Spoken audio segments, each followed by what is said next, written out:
जल हो, थल हो, अग्नि हो, आकाश हो, वायु हो, देव हो, गंधर्व हो, पितर हो, किन्नर हो, नाग हो, इन सब में अगर किसी को बुजुर्ग बड़ा माना गया है तो वो देवाधिदेव महादेव को माना गया है, भगवान शिव को। अब जब हमारे घर के बुजुर्ग किसी को दुखी नहीं देख सकते, किसी को तकलीफ में नहीं देख सकते, तो हमारे देवाधिदेव महादेव भगवान शंकर उगड़दानी तरकालदर्शी कैलाशी अविनाशी क्यों दुखी देते?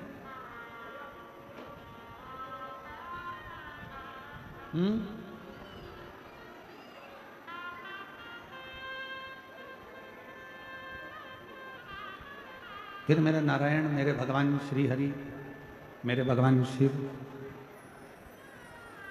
मेरे भगवान शंकर किसी को क्यों दुखी देते?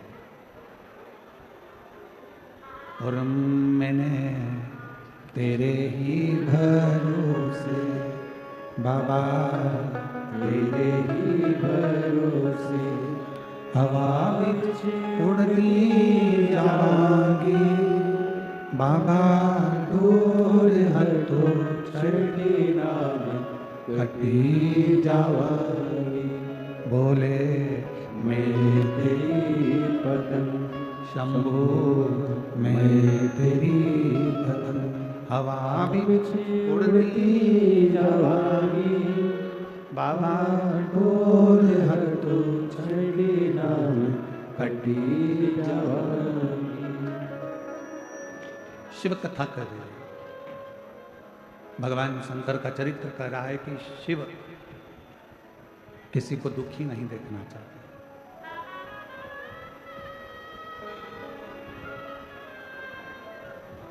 कितना सुंदर कहा हमारे वेदों ने, हमारे पुराणों ने, हमारे शास्त्रों ने। 1000 योजन दूर बैठकर भी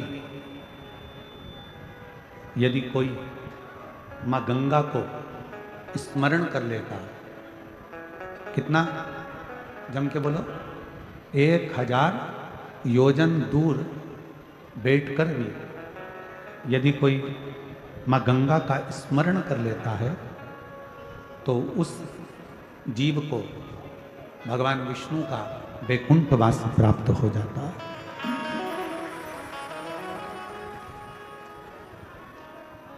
एक 1000 योजन दूर बैठकर मात्र गंगा मां का स्मरण करने पर वैकुंठ का निवास हो जाता है। और शिव महापुराण की कथा कहती है कि संपूर्ण ब्रह्मांड में जल, थल, वायु, आकाश में कहीं पर भी बैठकर मात्र शिव के नाम का स्मरण करने वाले को दूसरी बार पृथ्वी पर जन्म नहीं लेना पड़ता, दूसरी बार उसका जन्म नहीं होता, मृत्यु लोक में वो बार बार आता नहीं। पुनरपि जननम पुनरपि मरणम के प्रपंच से वो बाहर आता, फिर वो जन्म मृत्यु से परे।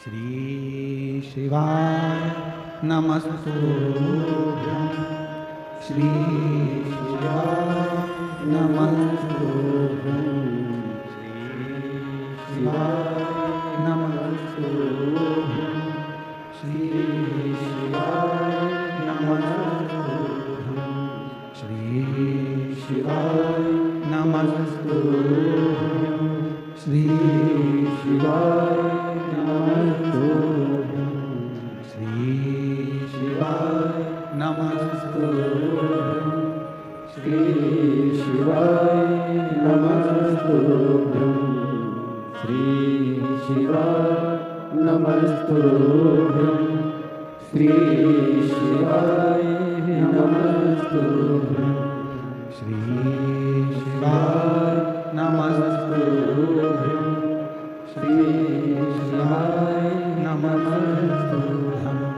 श्री शिवाय नमस्तुभ्यं, श्री शिवाय नमस्तुभ्यं।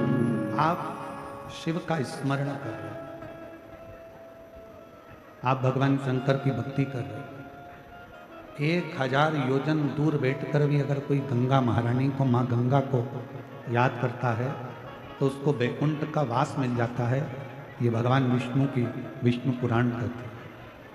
और यदि पूरे ब्रह्मांड में जल थल अग्नि आकाश कहीं पर भी बैठकर कोई भगवान शंकर को याद करता है तो उसका दूसरी बार जन्म ही नहीं होता है, तो परमात्मा के धाम में विराजमान हो जाता है। अब जरा विचार करो कि शिव नाम लेने में कितना कितना फल है। क्यों भगवान राम जी नमः शिवाय ओम नमः शिवाय ओम नमः शिवाय जपते रहे? क्यों भगवान कृष्ण शिव नाम लेते रहे, ओम नमः शिवाय ओम नमः शिवाय जपते रहे? क्यों? इसलिए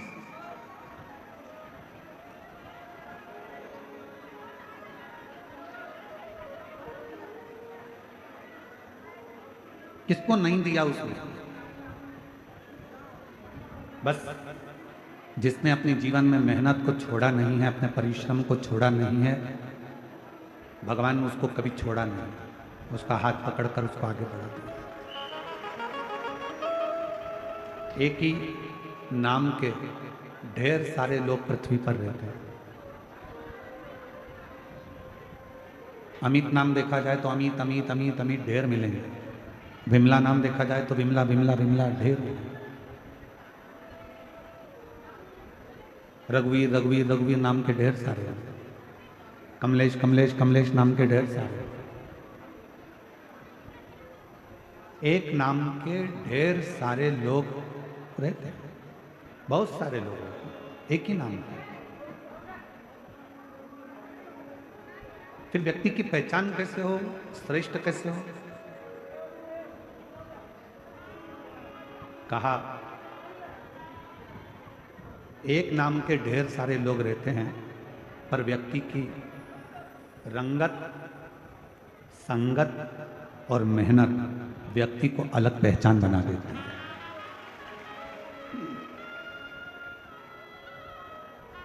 नाम भले एक जैसा हो, कमलेश नाम के ढेर सारे होंगे, प्रदीप नाम के ढेर सारे होंगे, विमल नाम के ढेर सारे होंगे, अमित नाम के ढेर सारे होंगे, विमला नाम के बहुत सारे होंगे, अनसुईया नाम के बहुत सारे होंगी, सावित्री नाम बहुत सारा होगा, मंजू नाम बहुत सारा होगा, कमलेश नाम बहुत सारा होगा।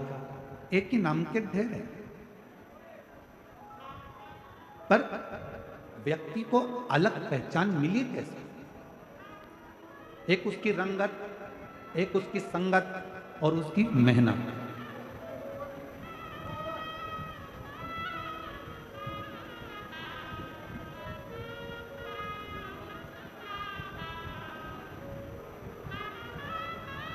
आधार कार्ड बनवाने में सबसे ज़्यादा जरूरी है आपके फिंगरप्रिंट और दूसरे नंबर पर जरूरी है आपके नेत्र। बोलो जरूरी है कि नहीं है? जम के तो बोलो, जरूरी है ना? फिंगरप्रिंट लगाकर देखा जाएगा, फिर पहले थंब लगवाएंगे, थंब के बाद फिर 4 उंगली लगवाएंगे। ये स्पर्श पूरा आना चाहिए। स्पर्श नहीं आता तो वो नेपकिन से पोंछता है, फिर आपका हाथ लगवाता है। लगाओ, ए आई लगा, आई ने फिर हाथ लगाया, फिर उसने देखा कि नहीं आया, फिर पोंछा, फिर फिंगरप्रिंट लिए, फिर आंखों में एक दूरबीन दी, सामने देखना, पूरी आंख खोल के रखना, सामने देखोगे तुम्हारा आधार कार्ड बन जाएगा। पूरे आधार कार्ड में सबसे ज्यादा जरूरी होता है तुम्हारा फिंगरप्रिंट और तुम्हारा नेत्र। उसी तरह जैसे तुमको पहचानने के लिए तुम्हारा फिंगरप्रिंट और तुम्हारे नेत्र जरूरी है, उसी तरह परमात्मा के बनने के लिए भी तुम्हारी दृष्टि और तुम्हारे हाथ से करी गई सेवा बहुत जरूरी है।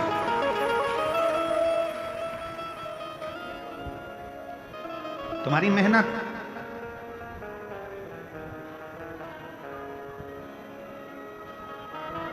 तुम्हारी संगत और तुम्हारी रंगत, ये बहुत जरूरी है।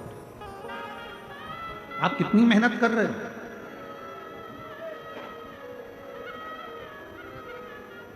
आपकी संगत कहाँ है? कहाँ बैठ रहे हो? कहाँ जा रहे हो?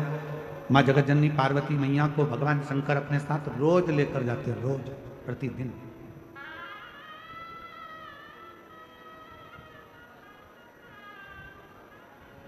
अब किस माता लक्ष्मी ने भी पूछा एक बार, मां ब्रह्माणी ने ब्रह्मा जी से पूछा, इंद्राणी ने इंद्र से पूछा, मां रुक्मणी ने भगवान कृष्ण से पूछा कि ये शंकर भगवान रोज अपनी अर्धांगिनी को नंदी पर बिठाते हैं, भ्रमण पर ले जाते हैं, घुमाने ले जाते हैं, फिर एकांत में बैठे रहते हैं, बैठकर क्या करते हैं?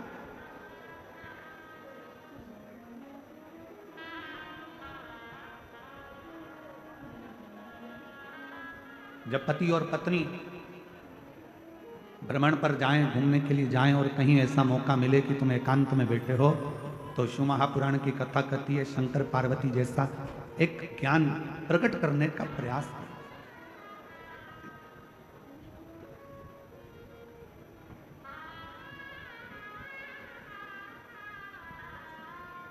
एक ज्ञान को प्रकट करने का प्रयास करें। पर जब पति पत्नी आज के जमाने में एकांत में रहते हैं तो इतना झगड़ा कर लेते हैं कि एक का मुंह फुला रहता है, दूसरी बात करने को तैयार नहीं होती।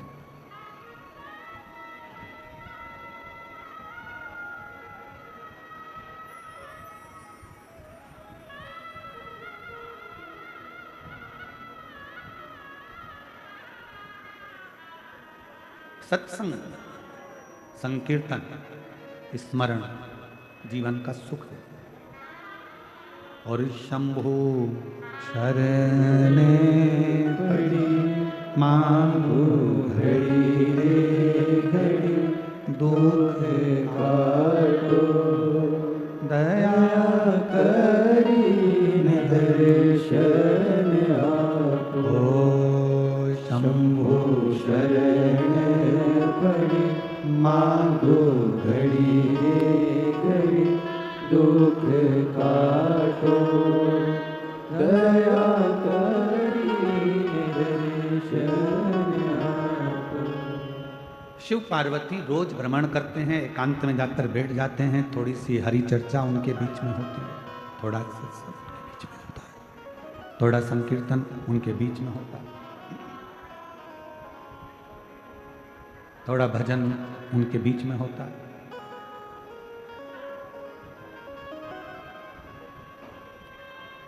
उधर एक बक्सा लगा दो ना भाई, वहां तकलीफ हो रहा है। हरि सत्संग, हरि भजन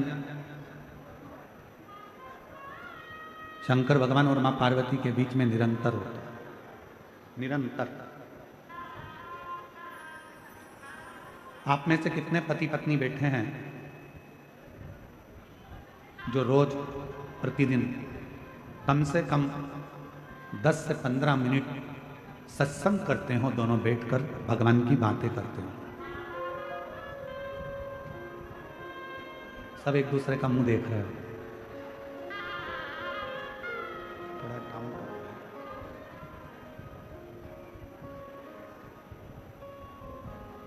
कितने बैठे हैं जो पति पत्नी आपस में सत्संग करते हैं? रोज कम से कम 15 मिनट, 10 मिनट, 20 मिनट आपस में बैठकर हरि चर्चा, प्रभु चर्चा, नारायण चर्चा, शिव चर्चा, राम चर्चा, कृष्ण चर्चा, भगवान की चर्चा, संतों की चर्चा होती है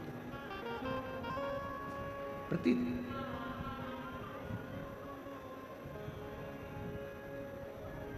बहुत कठिन है। हफ्ते में 1-2 बार हो जाए तो हो जाए, हफ्ते में हो गई और वो भी बात ऐसी होती है कि बात करते करते ही झगड़ा चालू हो जाता है, क्योंकि दोनों एक मत के मिलते ही नहीं। एक शंकर जी की चेली तो एक दूसरे का चेला, और वो इससे दुखी है और ये उससे दुखी। वो इससे कहता है क्या रोज रोज कथा में चली जाती है, क्यों मंदिर चली जाती है, बैठ जाती है 1 घंटे तक जाके, घर में काम नहीं करना है ना, इसलिए मंदिर में जाके बैठ जाती है। तो फिर वो तैयार होकर बोलती है नहीं, काम तुम्हारा पिताजी कर रहा, हम नहीं कर रहे तो कोई दूसरा कर रहा।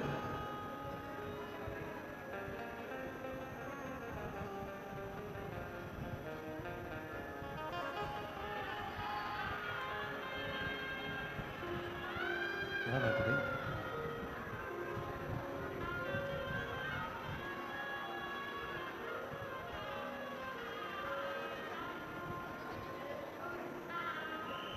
शिव कथा कर रही है, भगवान शंकर का संवाद कर रहा है, शिव महापुराण की कथा कर रहे, शिव तत्व कर रहा है।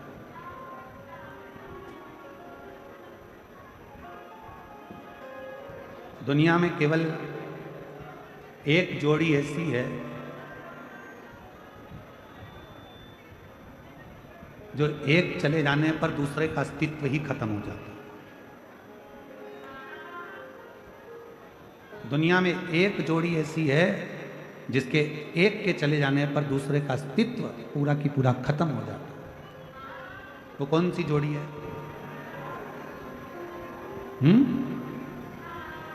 दुनिया में केवल एक जोड़ी ऐसी है जिसके एक के चले जाने पर एक का पूरा अस्तित्व खत्म हो जाता है।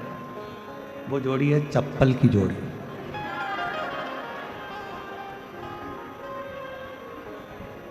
एक कड़ा अगर चले गया तो दूसरा काम दे जाएगा। एक रुपट्टा कहीं चले गया तो दूसरा रुपट्टा काम दे जाएगा। बोलो बोलो, सही है कि गलत है? एक कुंडल चले गया तो दूसरा कुंडल काम दे जाएगा। पर चप्पल की जोड़ी एक ऐसी जोड़ी है कि अगर एक चली गई तो दूसरी किसी काम की तो पटकना पड़ेगा। उसको दूसरी चप्पल के साथ मैच करके नहीं पहन सकते, उसकी मैचिंग ही नहीं होती, उसको मैच करना कठिन।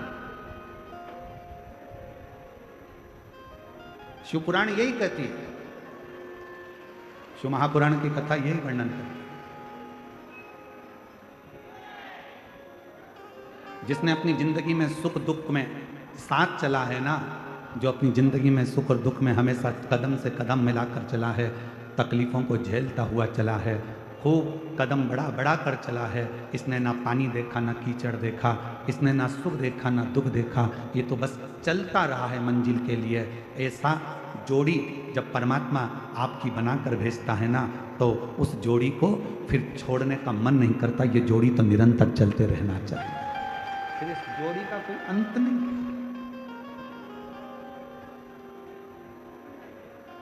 और मेरे शंभु, मेरे शंकर, मेरे भगवान ओघड़दानी, मेरे त्रिकालदर्शी, मेरे कैलाशी, मेरे अविनाशी, मेरे शिव, मेरे बाबा, मेरे भोलेनाथ, मेरे शंभु त्रिकालदर्शी और पार्वती की जोड़ी है ये।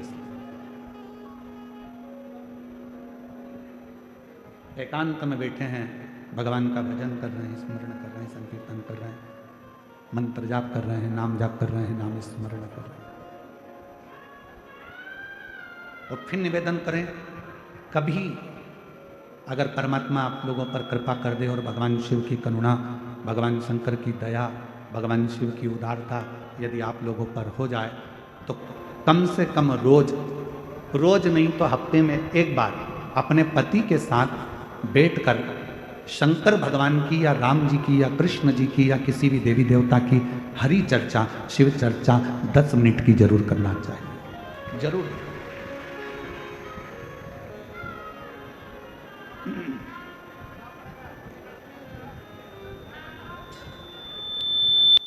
वो शिव चर्चा का करना जरूरी है। वो कहते हैं ना,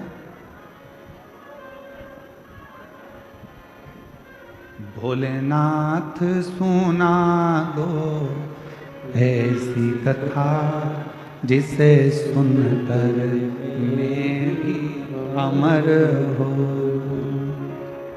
मेरे बाबा सुना दो ऐसी कथा जिसे सुनकर मैं भी अमर हो।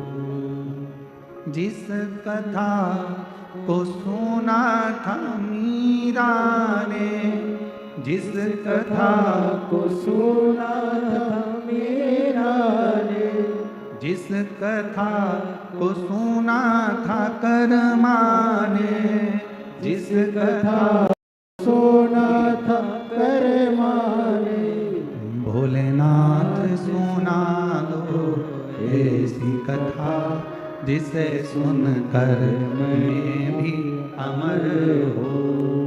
मेरे बाबा सुना दो ऐसी कथा जिसे सुनकर मैं भी अमर हो। एक कथा मेरे जीवन में ऐसी सुना दो जिसको सुनकर मैं अमर हो। आपको मालूम है पार्वती जी के पूर्व में 50 जन्म हो चुके थे। कभी सती बनी है, कभी कात्यायनी बनी है, कभी कुष्मांडा बनी है, कभी स्कंदा बनी है, कभी गौरा बनी है, कभी कौमार्य बनी है। ना जाने कितने कितने जन्म मेरी माता पार्वती के हो गए।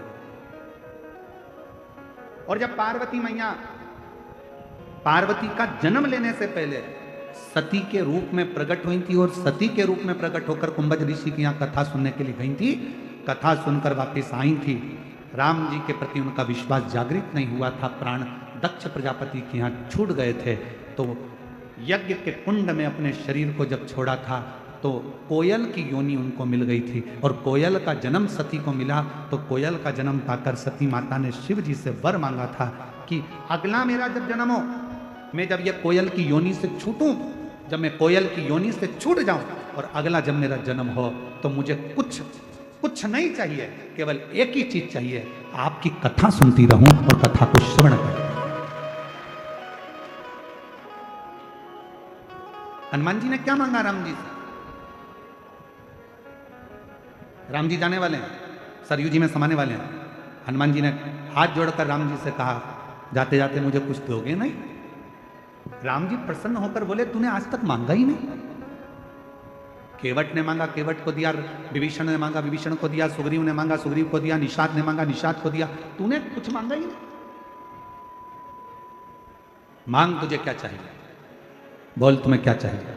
हनुमान जी ने कहा, बस इतनी कृपा कर दो, इस संसार सागर में मैं जब तक रहूं तब तक कथा सुनता रहूं और आपका भजन करता रहूं। कथा, भजन, कीर्तन करूं, मंत्र जाप करूं। मेरी रुचि आपकी कथा, मेरी रुचि आपकी कथा के अंतर्गत, मेरी रुचि आपकी कथा में लगी रहे, मेरी रुचि आपकी कथा में रहे। आपसे एक प्रश्न करते हैं, उत्तर दीजिएगा। राम जी बड़े हैं कि राम जी का नाम बड़ा है? जम के बोलो। राम जी बड़े कि राम जी का नाम बड़ा? नाम बड़ा। शिव बड़े कि शिव का नाम बड़ा? नाम बड़ा। मकान मिले ना मिले, तेरा पता मिलना चाहिए। मकान मिले ना मिले, तेरा पता मिलना चाहिए। शिव मिले ना मिले, शिव कथा मिलना चाहिए। बस शिव के मिलन का बिंदु ही उसकी कथा।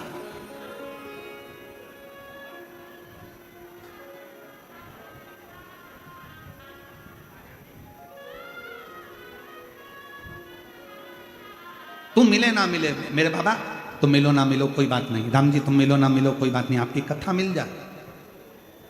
भगवान से बड़ी भगवान की कथा होती है। अगर भगवान नहीं मिल रहा है, शंकर नहीं मिल रहे हैं, राम नहीं मिल रहे हैं, कृष्ण नहीं मिल रहे हैं, मत मिलने दो। आप उनकी कथा को सुनना प्रारंभ कर दो। क्यों? क्योंकि राम जी ने भी शबरी अम्बा को कहा था, प्रथम भगति संतन कर संगा और दूसरी रति मम कथा प्रसंगा। संतों का सानिध्य कर, कथा सुन, कथा सुनती रहेगी। और सुन सबरी, तूने मातंग बाबा के कहने पर कथा सुनना प्रारंभ करी, मातंग ऋषि से राम की चर्चा करना प्रारंभ करी, कथा सुनती रही, कथा का मनन चिंतन करती रही, तो एक दिन राम को तेरे दरवाजे पर आना पड़ा। उसी तरह जब हम कथा श्रवण करते रहते हैं, कथा को सुनते रहते हैं, कथा सुनते रहते हैं, तो एक दिन मेरा शंकर तुम्हारे दरवाजे पर तुम्हारा दुख हरने के लिए आ ही जाता है, तकलीफ हरने के लिए आ ही जाता है।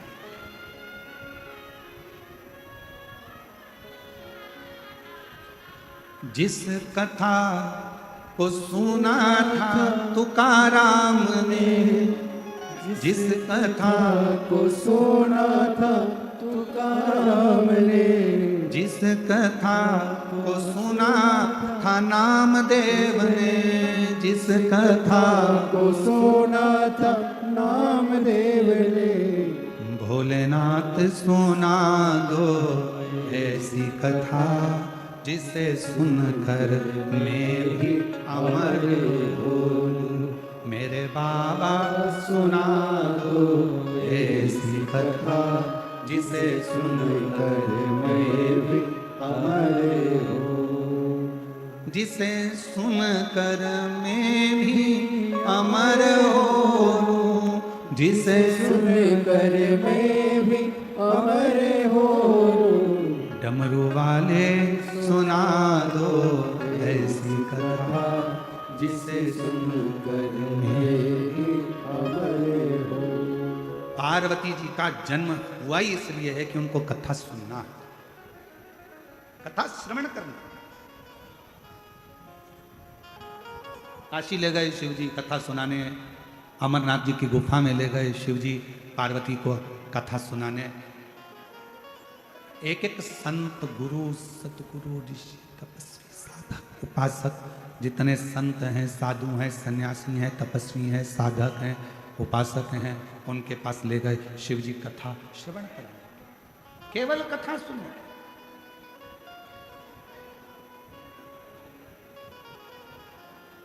और फिर सुनो मेरी जीजियों, हरिओ मेरी बीड़ वाली जीजियों, और जितने मेरे बीड़ के जीजा बैठे हैं वो भी सुन लो, जीजियां सुन लो, मेरे बेटा बेटी, माता बहन भाई सब सुनो ध्यान लगाकर।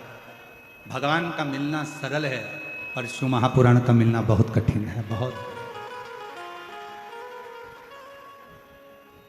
भगवान तो भजा तुमने और परमात्मा मिल जाता है, पर शिव पुराण के लिए तो तुम्हें सवेरे घर से निकलना पड़ता है 6-7 बजे, तब पहुंचना पड़ता है 9 बजे चाकरवाड़ी। चाकरवाड़ी में दर्शन करके फिर टेंशन रहता है कहाँ बैठूंगी, चिंता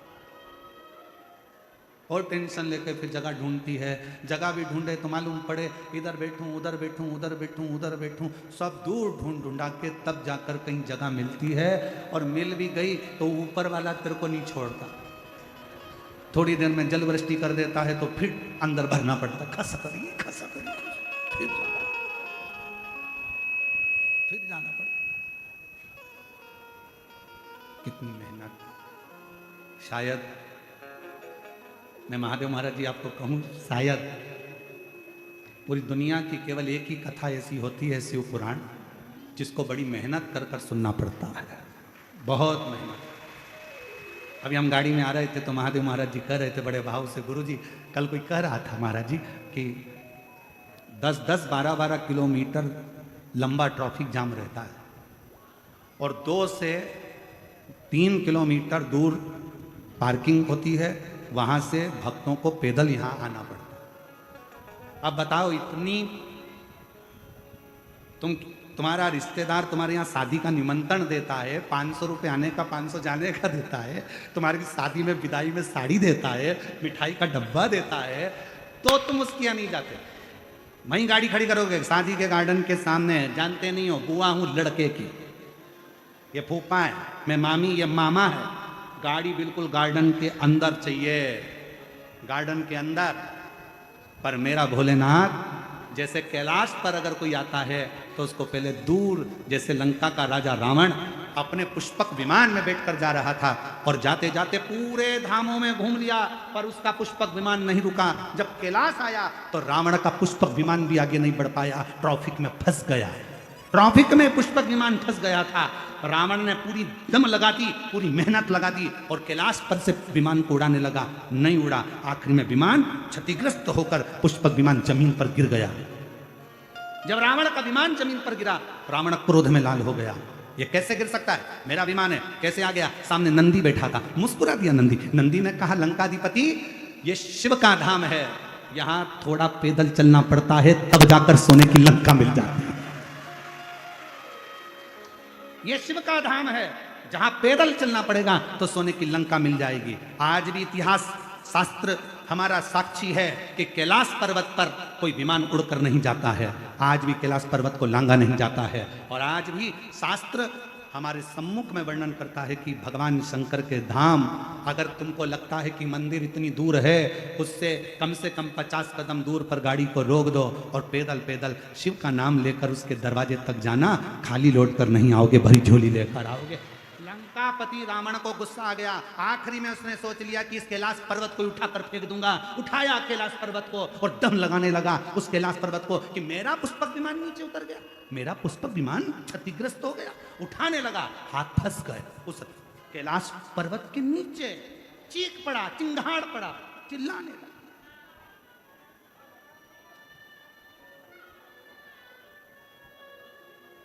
और शिव तो क्षमा की मूर्ति है,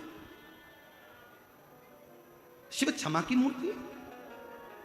एक सच्चा गुरु, कल रात्रि को हमारा सत्संग चल रहा था हमारे कक्ष में, तो बच्चे लोग बैठते हैं, तो कक्ष में हमारे हम माताओं को तो आने नहीं देते, परंतु हमने इनको कहा था बच्चे लोगों को, अगर महादेव महाराज के बेटे होन भी कोई आना चाहे तो कमरे में आने की मना नहीं। जब अपन सत्संग करते हैं उस समय रात्रि का हमारा समय रहता है, 9 सवा 9 बजे करीब हम लोग बैठे रहते हैं। तो रात्रि का हमारा सत्संग चल रहा था महाराज महादेव महाराज, उस सत्संग में बात निकली, आप ही की चर्चा निकली, और ब्राह्मण लोग बता रहे थे कि महादेव महाराज जी जब पूजन करने के लिए बैठते हैं तो गुरु जी उनका इतना भाव रहता है पूजन के समय पर कि क्या बोला जा रहा है क्या नहीं बोला जा रहा है उससे मतलब नहीं, उनको तो केवल जिसकी पूजन हो रही है उसका स्मरण, माउली माउली शिव शिव, बस उसका भजन उनकी घट की जिह्वा से चलता रहता। हमारे ब्राह्मण बता रहे थे ऐसा लग रहा था कि स्वयं शंकर की पूजन शंकर ही कर रहा था। फिर बात निकली आगे चलकर, तो बात निकली तो उसमें चर्चा निकली कि असली संत की, असली विद्वत्ता की, असली गुरु की पहचान,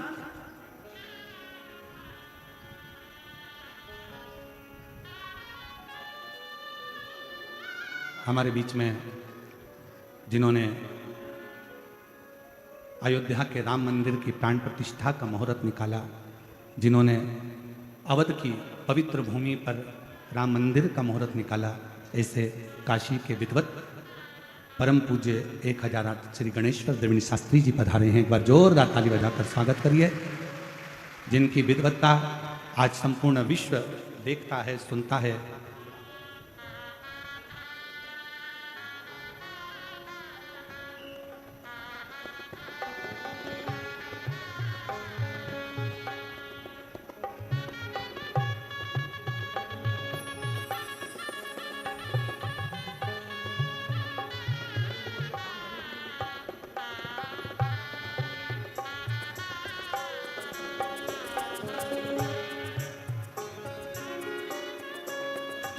एक बार जोरदार ताली बजाकर आप सभी का स्वागत, वंदन, अभिनंदन।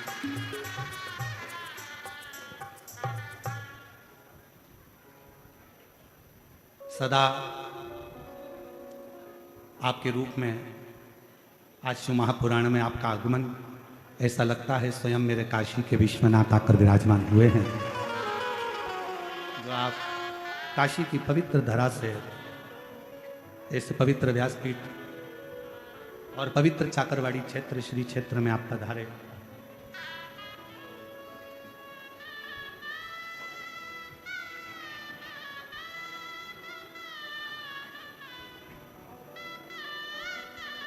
जब हमारे भारत की भूमि के माननीय प्रधानमंत्री जी श्री नरेंद्र भाई मोदी जी फॉर्म भरने के लिए जाते हैं तो आप श्री का आशीर्वाद लेकर और आप श्री का साथ लेकर फॉर्म को भरने के लिए, और युद्ध क्षेत्र में भी जो भारत और पाकिस्तान का एक युद्ध सम्मुख में आया, कब कैसे जवाब देना है उसका भी मुहूर्त का विचार आप ही के द्वारा किया गया है। एक बार जोरदार ताली बजाकर स्वागत। इस भव्य शिव महापुराण में काशी से आप पधारे, जो ऐसा लग रहा है कि स्वयं विश्वनाथ, काशी विश्वनाथ की करुणा, उनकी उदारता और उन्हीं की कृपा यहाँ स्वयं के रूप में आई है। और शंभु शरणे पड़ी मांगू घड़ी घड़ी दुख काटो दया करी दर्शन आपो। शंभु शरणे पड़ी मांगू घड़ी घड़ी दुख काटो दया करी दर्शन आपो। तो शिव कथा कर, भगवान शंकर की कथा का संवाद कर।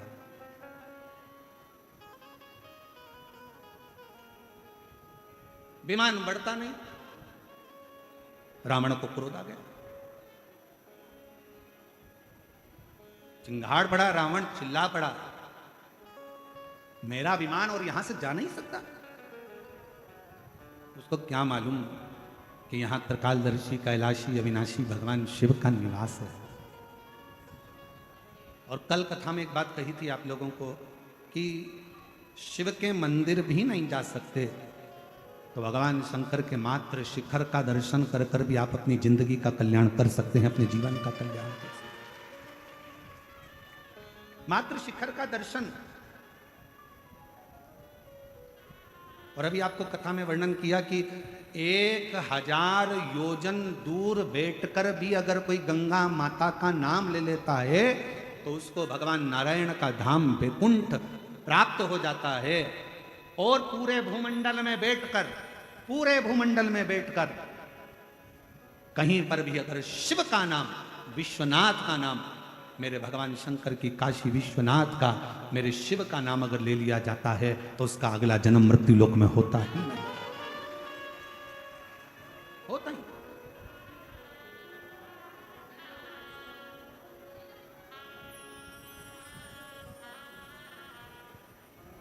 शिव शिव है, शंकर शंकर। रावण को लगा कि मैं लंका का राजा रावण, मेरे पास में ये पुष्पक विमान है, मेरे पास में इतना वैभव है, मेरे पास में इतना धन है, मेरे पास में इतनी दौलत है, मेरी इतनी बड़ी सेना है, मेरा इतना बड़ा कुल है, मेरा इतना बड़ा परिवार है, मेरे पास में वैभव की कमी नहीं, कुल की कमी नहीं, राक्षसों की कमी नहीं, सब कुछ मेरे साथ में है। तो ये पर्वत बीच में आड़े आ रहा है।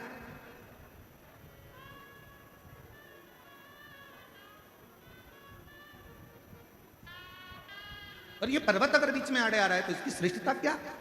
उठाना चाहा, नहीं उठा। समझ में आ गया कि गलती हो। शिव महापुराण की कथा में कल हम वर्णन कर रहे थे सत्संग का, तो उसमें बात निकली कि जितनी सरलता, जितनी सहजता, जितनी विनम्रता आपके अंतर्गत होगी उतना परमात्मा आपके करीब में आता चलेगा, शिव तत्व आपके भीतर समाता चलेगा।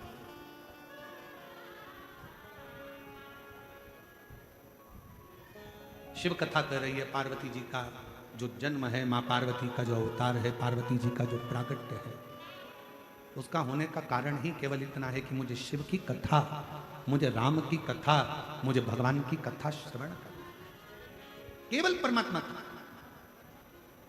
और भोलेनाथ सुना दो ऐसी कथा जिसे सुनकर अमर हो, मेरे बाबा सुना दो ऐसी कथा जिसे सुनकर मैं भी अमर हो, जिसे सुनकर मैं भी अमर हो लूं, जिसे सुनकर मैं भी अमर हो लूं, मेरे नाथ सुना दो ऐसी कथा जिसे सुनकर मैं भी अमर हो, डमरू वाले सुना दो ऐसी कथा जिसे सुनकर मैं भी अमर हो।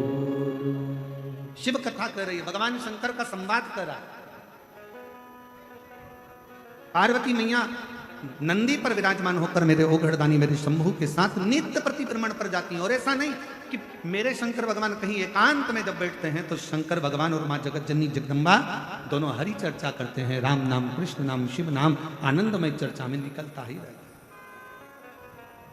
करो थोड़ी देर अगर कहीं मौका मिल जाए, एक अच्छी जोड़ी का मतलब ही यही है, पति पत्नी का मतलब ही यही है कि कहीं अगर कभी रोज मौका मिले तो थोड़ी देर बैठकर रोज हरि चर्चा करिए।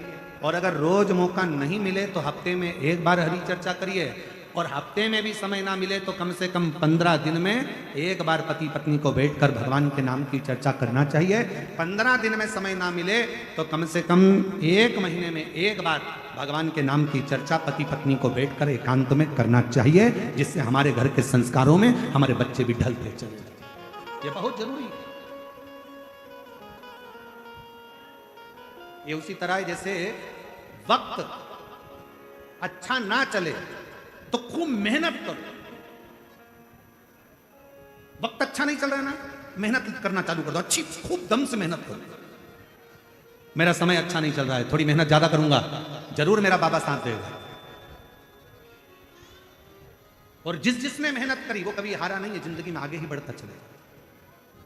वक्त अच्छा ना चले तो थोड़ी मेहनत ज्यादा करो, मेहनत परिश्रम ज्यादा करो, कर्म ज्यादा करो। और जब वक्त अच्छा चले, बहुत अच्छा अगर तुम्हारा वक्त चल रहा है, तो जो दुखी हैं उनकी सहायता करो, उनको आगे बढ़ाने का प्रयास करो। अच्छा वक्त है, भगवान ने मौका दिया है, आप लोग आपको इस लायक बनाया है, तो दूसरे को सपोर्ट करिए, सहायता करिए, थोड़ा आगे बढ़ाने का प्रयास करिए, थोड़ा समझाने का प्रयास करिए। आपकी सुनते हैं, आप समझा सकते हैं।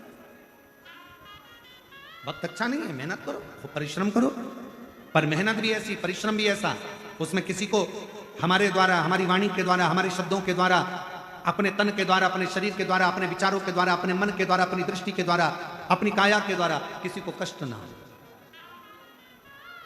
फिर वही वाली बात आ गई, मत बुरे कर्म कर वरना पछताएगा, भगवान की आंखों से तू बच नहीं पाएगा, तू बच नहीं पाएगा। अरे ओ अज्ञानी मत कर नादानी, तेरे कर्म का फल भी तू ही पाएगा, जैसा किया तूने तेरे आगे आएगा। मत बुरे कर्म कर बंदे वरना पछताएगा, भगवान की आंखों से तू बच नहीं पाएगा, तू बच नहीं पाएगा। अरे ओ अज्ञानी मत कर नादानी, अरे ओ अज्ञानी मत कर नादानी। अच्छा समय मिले तो खूब, भगवान ने मौका दिया, वैभव दिया, धन दिया, दौलत दी, सत्ता दिया, तुम्हें ज्ञान दिया, तुम्हें विद्वत्ता दी, तो अच्छा वक्त अगर परमात्मा ने दिया है तो उसको समर्पित करो दीनहीन की सेवा में।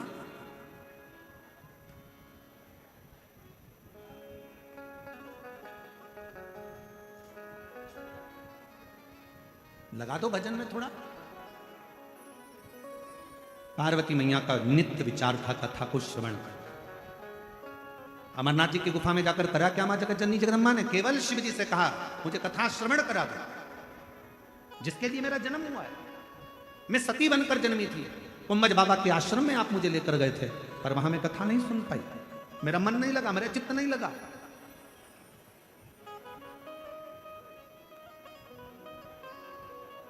मेरा मन मेरा चित्त कथा में नहीं लग पाया, इसलिए मैं आते आते भी राम जी की परीक्षा ले ली। जान नहीं पाई कि ये सम्मुख में खड़े हुए परमात्मा भगवान श्री राम है। मैं तो सोची कि आप किसके लिए आंसू बहा रहे हो, ये मनुष्य के लिए, मानव के लिए। महाराज हम पहचान नहीं पाते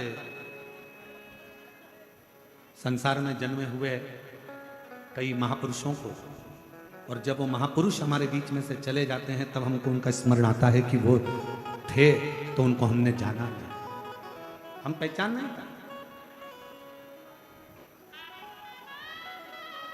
कुछ मौका लगा है प्राप्त।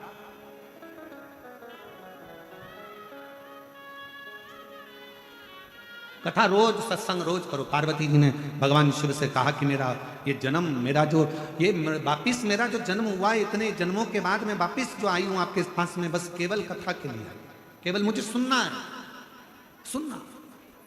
और सुनना बहुत कठिन विषय है। आज के जमाने में सबसे ज्यादा कठिन विषय ही सुनना है। आज के जमाने में बहू भी तड़ाके से कह देती है अपनी सास से, मैं किसी की नहीं सुनूंगी।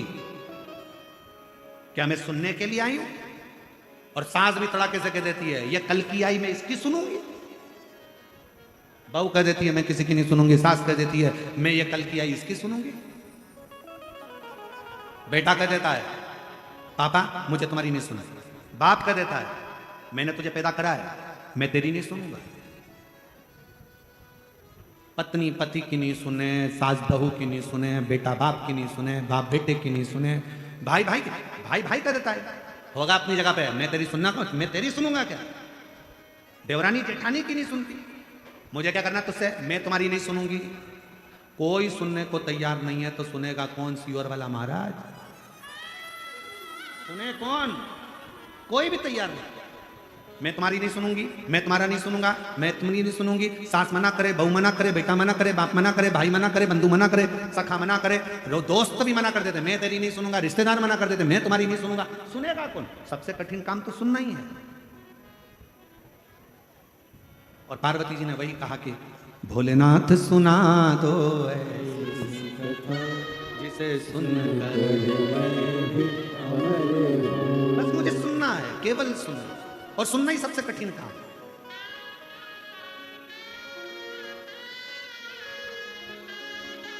भगवान राम जी ने भी कहा ना सबरी को कि बस सुन ले, प्रथम भगति संतन कर संगा, दूसरी रति मम कथा प्रसंगा। सुनो, जितना सुनोगे उतना भगवान तुम्हारे नजदीक में आ जाएगा।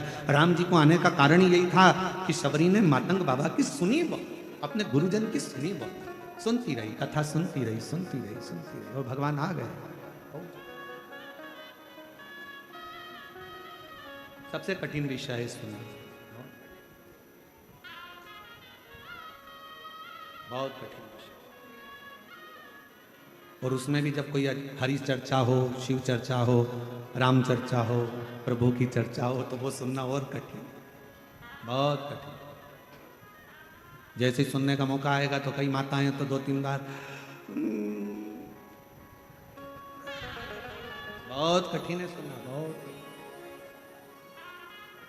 और पार्वती मैया एकदम जागरूक होकर, एकदम प्रभु कथा सुनना में, ठीक है।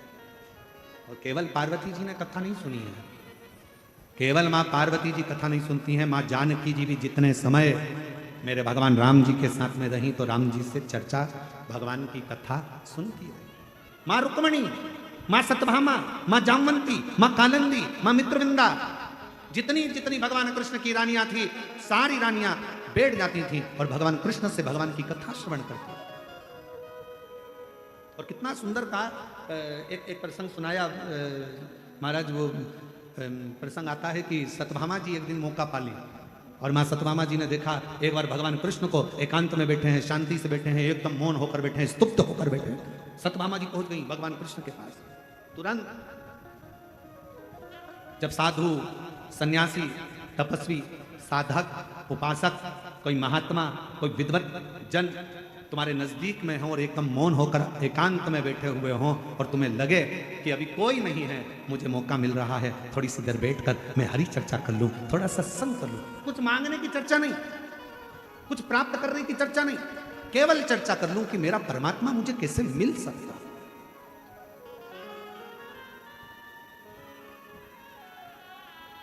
मुझे मेरा भगवान कैसे मिल सकता है, बस वो मुझे मिल जाए, वो मुझे प्राप्त हो जाए। सतमामा जी ने विचार करा कि आज भगवान कृष्ण एकदम मौन होकर बैठे हैं, शांति से बैठे हैं, चुप बैठे हैं, प्रयास करती हूँ कि मैं थोड़ी देर जाकर उनसे चर्चा करती हूँ कि मैं कुछ सत्संग कर लेती हूँ। और सतमामा जी ने देखा ना रुक्मणी जी थी, ना मित्रविंदा थी, ना लक्ष्मणा थी, कोई नहीं थी, ना जामन थी, कोई। और पहुंच गई मां सतभामा, भगवान बैठे थे, बस कथा ऐसी उपजती है, कथा ऐसी उपजती बैठे।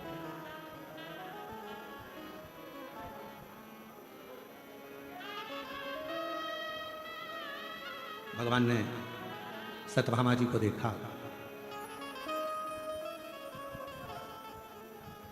भगवान कृष्ण मुस्कुराने लगे। ईश्वर और औषधि ये दोनों एक समान है। कौन कौन? जम के बोलो। ईश्वर और औषधि ये दोनों एक समान है। औषधि का काम है तन के रोग मिटाना और ईश्वर का काम है मन के रोगों को समाप्त कर देना। अंदर विकार आ गया, काम आ गया, आसक्ति आ गई, लोभ आ गया, तृष्णा आ गई, वासना आ गई, कोई गलत विचार आ गया, गलत चित्त में धरा गया, कोई मन में कोई गलत भाव आ गया, ईश्वर और औषधि दोनों एक समान है। औषधि का काम है तन में अगर कोई रोग आ गया तो वो औषधि मिटाएगी।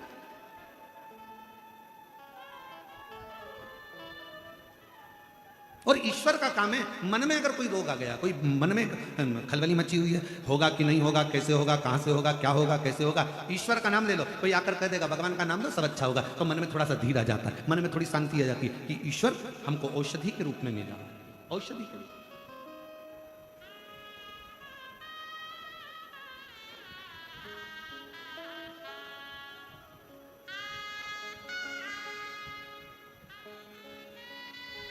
बस उस शिव नाम में भगवान कृष्ण के पास पहुंच गई सत्यभामा जी, बैठ गई और बैठकर मां सत्यभामा जी ने भगवान को देखा और भगवान बड़े मुस्कुरा रहे थे सत्यभामा को देखकर, उनके चेहरे पर प्रसन्नता थी। सत्यभामा समझ गई, भगवान को लग गया कि मैं आ गई।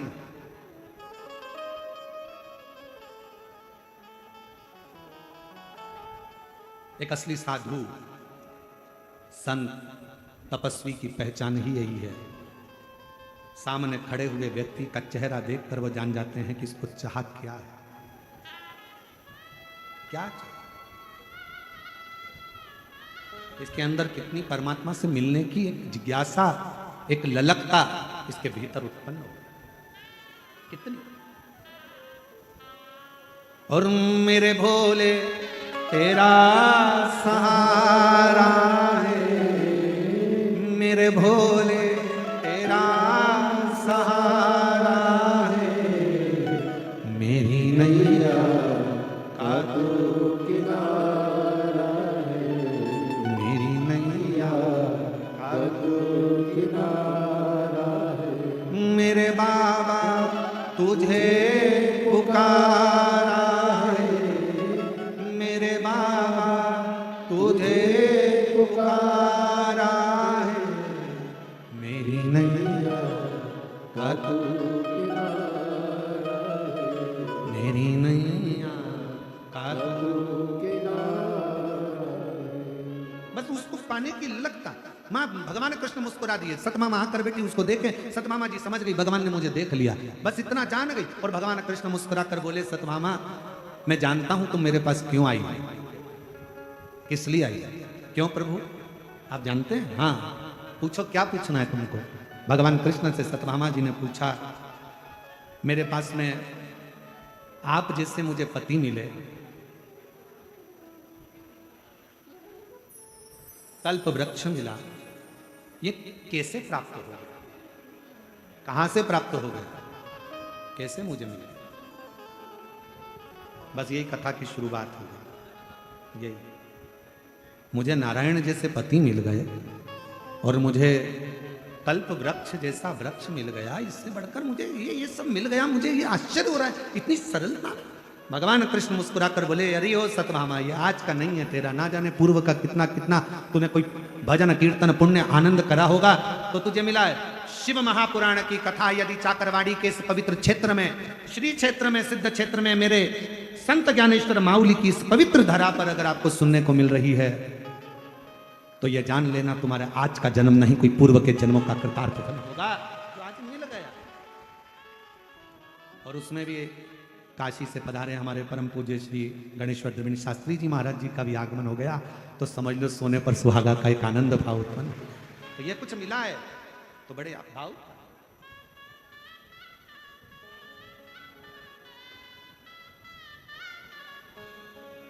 शिव कृपा, इसलिए वो कहते हैं ना, हे बड़ा शंकरा,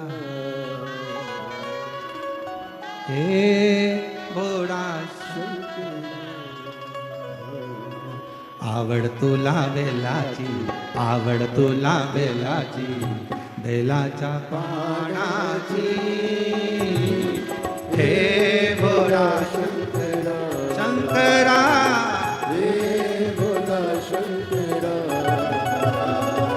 आवड तुला बेलाची, आवड तुला बेलाची, बेलाच्या पानाची,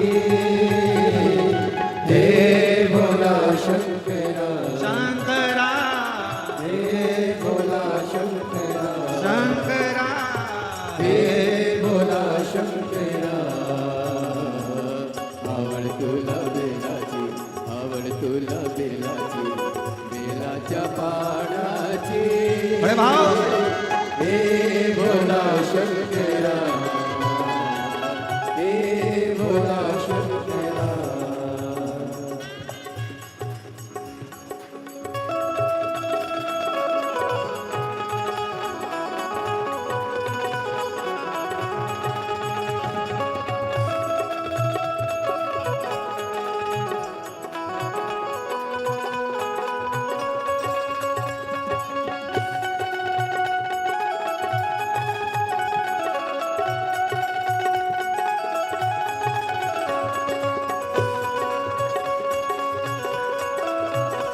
दोनों हाथों से ताली से बजाते बड़े भाव।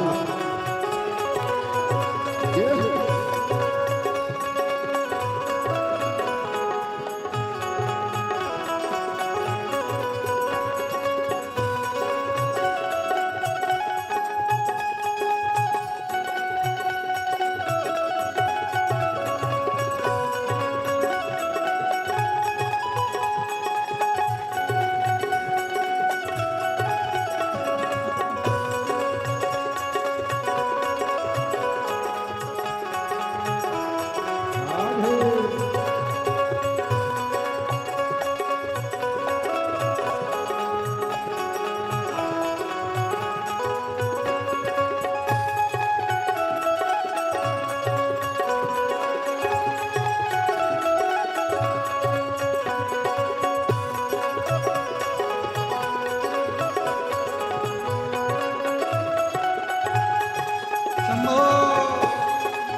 त्रिशूल डमरू हाथी संग नाचे पार्वती हो। त्रिशूल डमरू हाथी संग नाचे पार्वती हो। त्रिशूल डमरू हाथी संग नाचे पार्वती हो। त्रिशूल डमरू हाथी संग नाचे पार्वती ओ आवड तुला बेलाची, आवड तुला बेलाच्या पानाची हे भोळा शंकरा, हे भोळा शंकरा, शंकरा हे भोळा शंकरा, आवड तुला बेलाची, आवड तुला बेलाची, बेलाच्या पानाची हे भोळा शंकरा, हे भोळा शंकरा.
कमरेले लावली लंगोटी गळत नको बडोलती हो.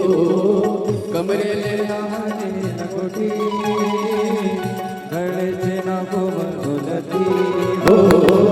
कमरेले लावली लंगोटी गळत नको बडोलती हो. कमरेले लावली लंगोटी गळत नको बडोलती.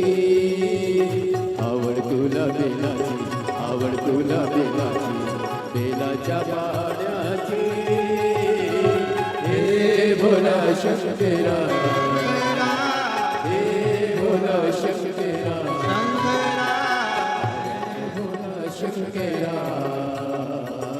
आवड़ तुला वेला आवड़ तुला वेला तेरा जपानाची, हे भोला शंकरा, हे भोला शंकरा, हे भोला शंकरा, हे भोला शंकरा, हे भोला शंकरा, हे भोला शंकरा, हे भोला शंकरा, हे भोला शंकरा। हर हर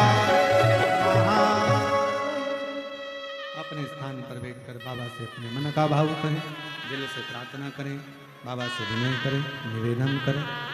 जहाँ जगह मिल जाए वहाँ बैठ जाओ।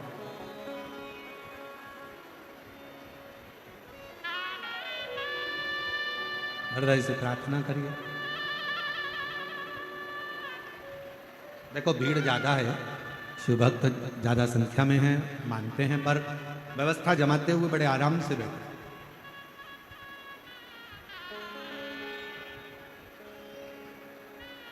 हृदय से बाबा को प्रार्थना करो, निवेदन करो, विनय करो। साथ में सभी लोग एक साथ बाबा से प्रार्थना करें, निवेदन करें, विनय करें।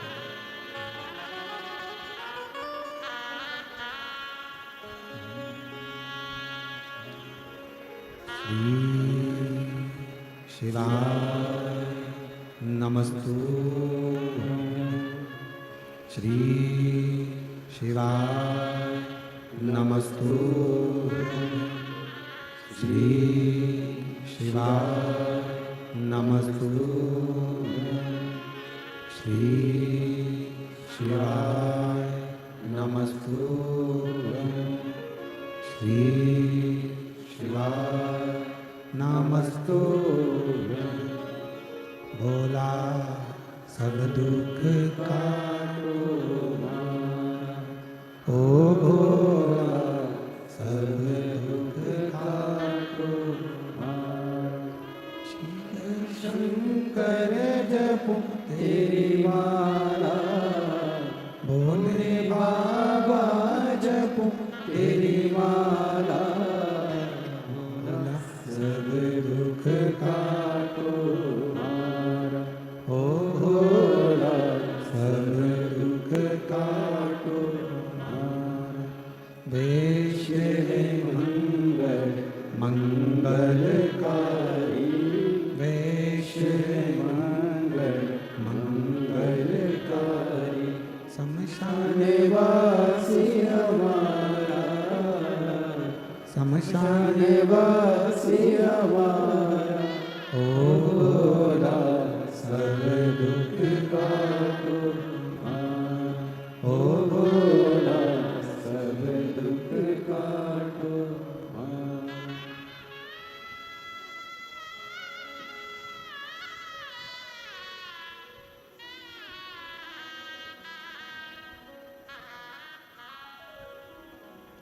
बाबा देवादिदेव महादेव भगवान शिव, ओगड़वाणी त्रिकालदर्शी कैलाशी अविनाशी शिव की कथा कर रहे।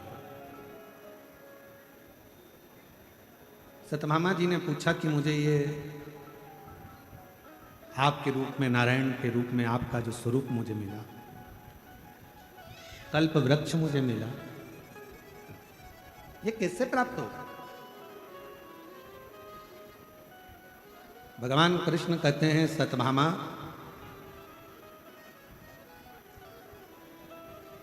मायापुरी में एक देव शर्मा नामक के ब्राह्मण हुए। आंत्री गोत्र में उनका जन्म हुआ।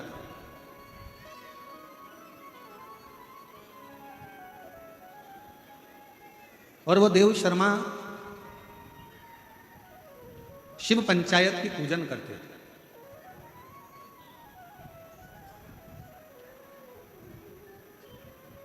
सूर्य नारायण भगवान की, भगवान विष्णु की, भगवान गणेश जी महाराज की, मेरे देवादिदेव महादेव की, मां जगत जननी। और वो देव शर्मा का नियम था, सूर्य नारायण भगवान को अर्घ देना, भगवान नारायण का मंत्र जाप करना, शिवालय में जाकर दीपदान करना, भगवान गणेश और मां आद्य शक्ति दुर्गा की आराधना। सत्यभामा, उनकी एक अवस्था जाती चली गई और उनके घर में संतान का सुख नहीं आया, बड़े दुखी थे कि मेरे घर में औलाद नहीं, संतान नहीं, संतान का सुख नहीं, क्या होगा, कैसे होगा, क्या करा जाए, बड़े दुखी। पर कभी कभी एकांत में बैठकर अपने मन को समझा लेते थे कि जो मेरे शिव की कृपा होगी, जो मेरे नारायण की कृपा होगी, वो मेरे को प्राप्त होगी। एक अवस्था ढलने के बाद में समय के अनुसार देव शर्मा ब्राह्मण के घर में एक बेटी ने जन्म लिया।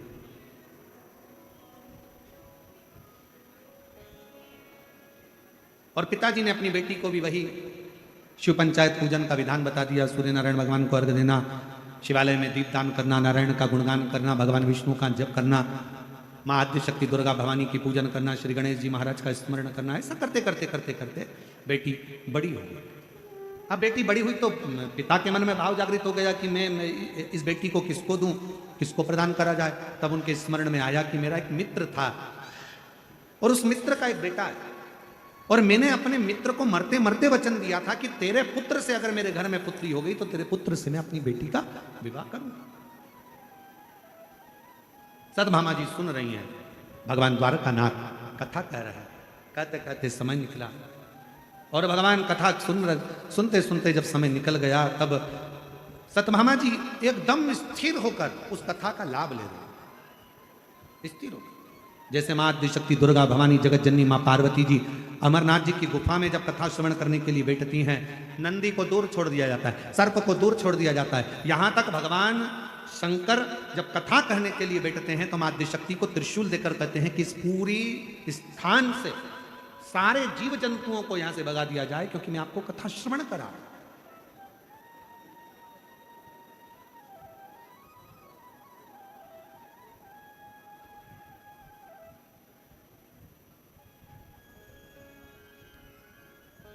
बस उसी तरह पार भगवान कृष्ण कथा कर रहे हैं, सत्यभामा जी बैठे कथा का लाभ ले रहे हैं।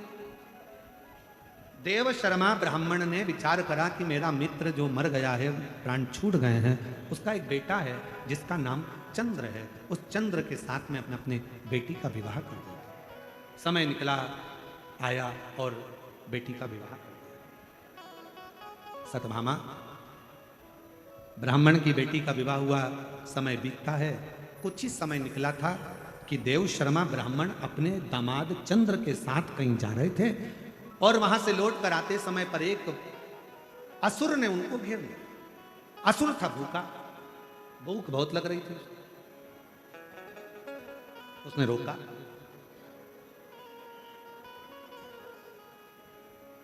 दोनों को पकड़कर वो खा गया। चंद्र ने कभी शिव की आराधना नहीं करी। जो देव शर्मा ब्राह्मण के जो दामाद थे, उसने कभी शंकर की आराधना नहीं करी थी, कभी नारायण की आराधना नहीं करी थी, कभी किसी देवता की आराधना नहीं करी थी। पर देव शर्मा ब्राह्मण भगवान शिव की भक्ति करता, स्मरण करता, शिवालय में दीपदान करता, भगवान शंकर की आराधना करता, तो वह असुर के खाने पर भी चंद्र देव शर्मा का साथ पकड़ लिया।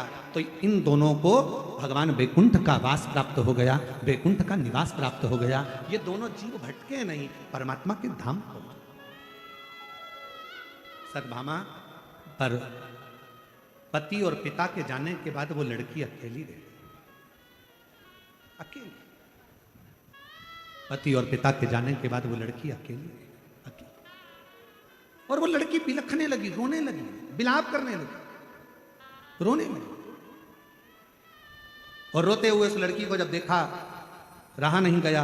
गांव के लोगों ने समझाया, तुम्हारे पिता चले गए, तुम्हारे पति चले गया, क्यों दुख मनाती हो? कोई बात नहीं, तुम्हारे पिता जिस शिव की आराधना करते थे, तुम्हारे पिता जो नारायण की आराधना करते थे, माँ जगतजननी की आराधना करते थे, माँ भगवान गणेश की आराधना करते थे, सूर्य की उपासना करते थे, क्यों ना तुम भी तुम्हारे पिता के बतलाए मार्ग पर चलो। जानकर बेटी ने विचार करा, चातुर्मास का 4 महीना मिला था, क्यों ना सावन के इस पवित्र अवसर पर मैं भगवान शिव की आराधना करना प्रारंभ करूं। जैसे जैसे समय बदलेगा, भादो आएगा, कुंवर आएगा, कार्तिक आएगा, मैं दीपदान करूंगी, भगवान की भक्ति करूंगी, नारायण की आराधना करूंगी, उपासना करूंगी।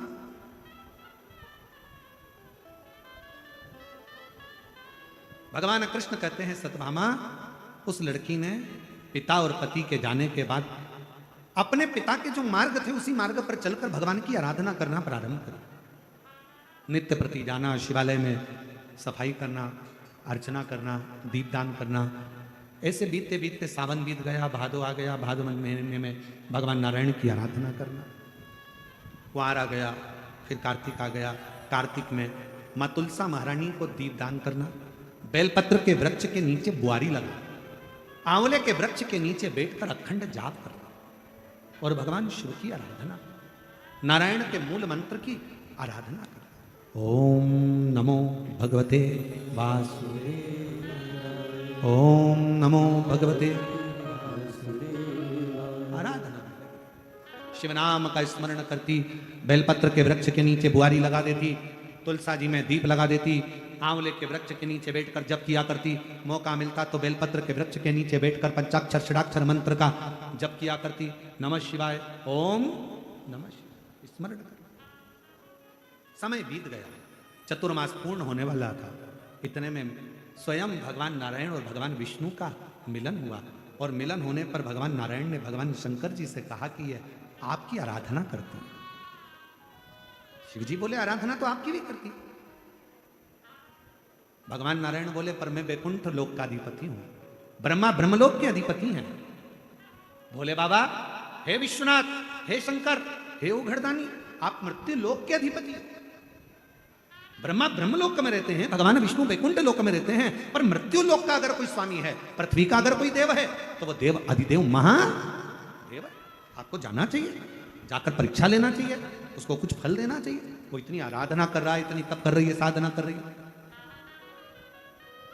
और मेरी जीजियों, ओ मेरी भीड़ की जीजियों, मेरे जीजाओं, मेरी बेटियों, बेटाओं, माताओं, मेरे भाई, मेरे बुजुर्ग, माता पिता तुल्य मेरे भाई बंधु जो बैठे हैं, मैं निवेदन करूं आपसे, आपने अगर दिल से भगवान शंकर के मंदिर में एक लोटा जल चढ़ाया है, आपने दिल से कहीं पर भी बैठकर मेरे विश्वनाथ को, मेरे शंभू को, मेरे शंकर को पुकारा है, मेरा ओघड़दानी कैलाश छोड़कर, काशी छोड़कर तुम्हारा दुख हरने के लिए तुम्हारे दरवाजे पर जरूर पहुंचा। और कोई पिछले जन्म के अच्छे कर्म मुझे बाबा तेरा, कोई पिछले जन्म के अच्छे कर्म मुझे बाबा तेरा, जहां सारी दुनिया झुकती है, जहां सारी दुनिया झुकती है, मुझे वो आली दरबार मिला, दरबार मिला। कोई पिछले जन्म के अच्छे कर्म मुझे बाबा तेरा। अभी आपको कथा में कहा था, एक नाम के ढेर सारे लोग रहते हैं, एक ही तिथि में जन्मे हुए ढेर सारे लोग रहते हैं, एक ही समय पर जन्मे हुए ढेर सारे लोग रहते हैं, पर आपकी रंगत, आपकी संगत और आपकी मेहनत आपको अलग सा जीवन जीने का एक आनंद प्रदान कर देती है, आपकी पहचान बना देती है। आपका परिश्रम, आपकी मेहनत, आपकी संगत, आप कहां बैठ रहे हो, किस जगह पर बैठ रहे हो, किससे मिल रहे हो, किसके साथ बैठ रहे हो, ये आपकी पहचान बनाएगी। एक मक्खी सब्जी पर बैठती है, उसकी कोई कीमत होती है क्या? जम के तो बोलो, आवाज नहीं आई। नहीं। मक्खी शक्कर पर बैठी, उसकी कोई कीमत हुई क्या? अरे बोलो जम के, नहीं। मक्खी जूता चप्पल पर बैठी, उसकी कोई कीमत हुई क्या? नहीं। पर वही मक्खी उड़ते उड़ते सुनार की दुकान पर चले जाए और सुनार सोना तोल रहा हो, उस सोने पर मक्खी अगर बैठ जाए तो मक्खी भी 5,000 की हो जाती है। कहां बैठी है वो देखा। सब्जी पर कीमत मक्खी की नहीं है, जूते पर बैठी मक्खी की कीमत नहीं है, फल पर बैठी मक्खी की कीमत नहीं है। पर मक्खी अगर चतुरता करे, सोने हीरा तुल रहा हो, हीरे का कैरेट निकाला जा रहा हो, हीरे को तोला जा रहा हो और हीरे पर मक्खी बैठ जाए तो मक्खी भी हीरे की कीमत के बराबर हो जाती है। उसी तरह आप कहाँ बैठे हो, पान की दुकान पर बैठ गए तो लोग वो कहते हैं ना, बड़ी बड़ी बैठने के स्थान की कीमत है। एक ड्राइवर अपनी जगह से उठ गया, उसकी जगह पर कोई दूसरा बैठ गया, जितने लोग निकल के जा रहे थे वो एक ही बात कर रहे थे, ड्राइवर साहब गाड़ी कितनी देर में चलेगी। फिर किसी ने कहा, ड्राइवर साहब कहाँ जा रही है बस। ड्राइवर दूसरा था, चलाने वाला दूसरा था, वो तो उतर के चाय पीने गया, उसकी सिंहासन पर, उसकी कुर्सी पर, उसकी सीट पर कोई दूसरा बैठ गया तो लोगों ने उसको ड्राइवर कहना प्रारंभ कर दिया। उसी तरह आप कहाँ बैठ रहे हो, पान की दुकान पर बैठोगे तो पान जैसा व्यवहार मिलेगा, कहीं दूसरी जगह पर बैठोगे तो दूसरी जगह जैसा व्यवहार मिलेगा। मदिरा की दुकान पर बैठ गए तो सब तुमको नकारते हुए धिक्कारते हुए ही जाएंगे, कहीं जुआरी के पास बैठ गए तो भी तुम्हें नकारा जाएगा, धिक्कारा जाएगा, और कहीं अगर किसी सदगुरु की शरण में जाकर बैठ गए तो तुम्हारा सम्मान होना प्रारंभ हो। और यह प्रसंग कहीं दूसरा जगह का नहीं, इसी महाराष्ट्र की पवित्र भूमि का। महादेव महाराज जी, महाराष्ट्र की पवित्र भूमि पर संत तुकाराम जी का चरित्र आता है। कितना सुंदर चरित्र है। संत तुकाराम जी एक बार बैठे हुए थे, रात्रि को नींद नहीं आ रही थी, चार चोर चोरी करने जा रहे थे। संत तुकाराम जी घर के बाहर बैठे थे, उन्होंने देखा बेचारे आधी रात को कोई जा रहा है, ना जाने कौन सा काम आ गया इनको, इतनी रात को जा रहा। संत तुकाराम जी के मन में आया, बेचारों को रात को कोई काम करने वाला नहीं मिलेगा, मैं चल देता हूं। उनको क्या मालूम था कि ये तो चोर है। संत को सब संत दिखते हैं, साधु को सब साधु दिखते हैं, तपस्वी को सब तपस्वी दिखते हैं, सन्यासी को सन्यासी दिखते हैं, विद्वज्जन को सब विद्वज्जन दिखते हैं। जिसकी जैसी दृष्टि उसको वैसा दिखे। संत तुकाराम जी को लगा चलो, चार चोर जा रहे थे, पीछे पीछे तुकाराम जी जाने लगे महाराज। अब चोर जाते जाते पीछे पलट कर देखे तो उन्होंने देखा कि वो कोई आ रहा है। तो चारों चोरों ने विचार करा, अब इन्हें देख ही लिया है तो साथ में रख लो। एक ने कहा इसको तो चोरी करना आएगी नहीं, तो उन्होंने कहा कोई बात नहीं, बाहर खड़ा कर देंगे, अपन जब हिस्सा लाएंगे तब दे ले चल। तुकाराम जी चल पीछे खड़े हो गए। चारों चोरों ने आकर कहा तुम। तुकाराम जी बोले तुम अकेले आ रहे थे, कहीं मुझे लगा कि कोई बड़ा काम होगा, चार जनी जा रहे हैं, किसी की जरूरत पड़ जाए, तो मैंने सोचा मैं भी चलता हूँ, हेल्प कर दूंगा। चोरों ने विचार कर, अब आई गए हो तो खड़े रहो, हम अंदर से आते हैं, तुम्हें हिस्सा देंगे, खड़े। चारों अंदर चले गए और चोर अंदर जाकर चोरी करने लगे। तुकाराम जी महाराज खड़े खड़े इंतजार कर रहे हैं। 15 मिनट हो गए, 20 मिनट हो गए, आधा घंटा हो गया, नहीं आए। संत तुकाराम जी को लगा ये वही सेठ जी का घर है जहाँ रोज कीर्तन होता है, रोज कीर्तन होता है, और मेरा कभी आना नहीं हुआ। एक काम करता हूं, मुझे लगता है चारों की चारों कीर्तन में लग गए और मुझे बेवकूफ बना गए, मैं भी अंदर चले जाता। जैसे तुकाराम जी अंदर गए, हरि विठल का फोटो लगा था, तुकाराम जी ने जेब में से निकाली करताल और करताल बजाना, विठल पांडुरंगा विठल विठल विठल जो कहना प्रारंभ करा। चोरों ने सोचा ये तो पकड़ाएगा, दो पलंग के नीचे घुस गए, दो ऊपर छत पे छुप गए। सेठ जी के नेत्र खुले। सेठ जी के नेत्र खुले तो सेठ जी दौड़ कर आए। आकर देखा तो तुकाराम जी, आज तो मेरी किस्मत जाग गई। इतनी रात को संत तुकाराम, जिनको बुलाने के लिए मैंने पूरी जिंदगी निकाल दी, वो कभी नहीं आए, आज आ गए। दौड़ कर जाने लगा पानी लेने के लिए, चरण पखारने के लिए आया, दौड़ कर आया। आते से बोला गुरुदेव आप? हाँ मैं आपके लिए कुछ लेकर आता हूं। संत तुकाराम जी बोले हैं नहीं कुछ नहीं चाहिए। इतने में सेठ जी को लगा हमेशा गुरु तुकाराम जी तो जाते थे तो 4-6 लोग उनके साथ जाते थे, आज तो अकेले आए, ये तो आश्चर्य की बात। इतने में सेठ जी ने पूछ लिया गुरुदेव आज अकेले आए हो? तुकाराम जी बोले काय को अकेले, दो पलंग के नीचे दो ऊपर। कौन कहता है कि हम अकेले? दो पलंग के नीचे है, दो ऊपर। इतने में चोरों ने सोचा कि जूते खाने को मिलेगा, उतर जाओ नीचे। चारों निकल कर बाहर आ गए। सेठ जी अंदर गए, चारों के लिए माला लाकर पहनाए, पांचों को माला पहनाए, तुकाराम जी को भी पहनाई, चारों को भी पहनाई, पांचों को पानी पिलाया, अंदर जाकर श्रीफल लाए, सोने की मुद्रा लाए, पांचों को मुद्रा दी, माला पहनाकर संत तुकाराम जी से पूछा आज आप कैसे आ गए? तुकाराम जी बोले ये मेरी नहीं, इन चारों की इच्छा थी तो आ गया। मेरी इन चारों की इच्छा थी, आ गया। तुकाराम जी वापिस जाने लगे। सेठ जी हाथ जोड़कर कहने लगे वापिस कब कृपा करोगे? तुकाराम जी बोले जब ये चारों लिए आएंगे। जब ये 4 लेकर आएंगे चल दिए। बाहर निकलते से ही चारों चोरों ने तुकाराम जी के चरण पकड़ लिए। जितनी बार चोरी करते पकड़ाते थे उतनी बार जूता खा के आते थे। आज पहली बार चोरी करते पकड़ाए तो गले में माला पहनकर आ रहे थे। ये आपकी करुणा है, ये आपकी उदारता है, ये आपकी दया है, ये आपकी कृपा है। संगत, रंगत और मेहनत व्यक्ति की पहचान बना देता है। आप किसके साथ बैठ रहे हैं? मक्खी हीरे के साथ बैठी कीमत वाली हो गई, मक्खी सोने के साथ बैठी कीमत वाली हो गई। मक्खी अगर सब्जी पर बैठती तो कोई कीमत नहीं थी, फल पर बैठती कोई कीमत नहीं थी, मक्खी जूते पर बैठती कोई कीमत नहीं थी, पर वही मक्खी की कीमत हीरे और सोने पर आ जाती है। उसी तरह आप और हम किसी संत सदगुरु या परमात्मा की संगत में जाकर बैठते हैं तो हमारी भी कीमत बढ़ती चली जाती है। और कोई पिछले जन्म के अच्छे कर्म मुझे बाबा तेरा, कोई पिछले जन्म के अच्छे कर्म मुझे बाबा तेरा संग मिला। जहाँ सारी दुनिया झुकती है, जहाँ सारी दुनिया झुकती है, मुझे वो आली दरबार मिला, दरबार मिला। कोई पिछले जन्म के अच्छे कर्म मुझे बाबा तेरा संग मिला। भगवान कृष्ण कह रहे हैं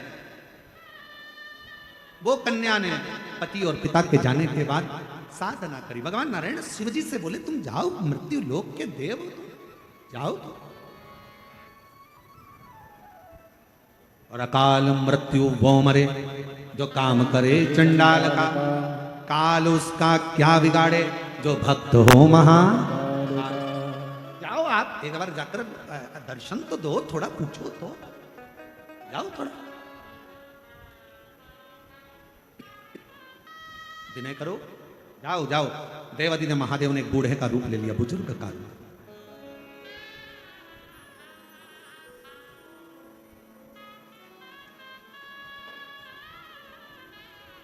और मेरे शंकर भगवान, मेरे शिव, मेरे ओघड़दानी, मेरे विश्वनाथ, मेरे शंभु, मेरे त्रिकालदर्शी, मेरे कैलाशी अविनाशी, मेरे शंकर, मेरे ओघड़दानी, मेरे शिव, मेरे त्रिपुंडधारी, त्रिशूलधारी, त्रिनेत्रधारी, मेरे शिव, मेरे ओघड़दानी, मेरे शंभु, एक बुजुर्ग का रूप रखकर मस्तक पर भस्म का त्रिपुंड है, शिखा, एक छोटी सी लकुटिया, एक धोती, एक पंछा तन पर धारण करे हुए धीरे धीरे चलते चलते उस कन्या के पास, देव शर्मा की बेटी चंद्र की पत्नी के पास पहुंच गए।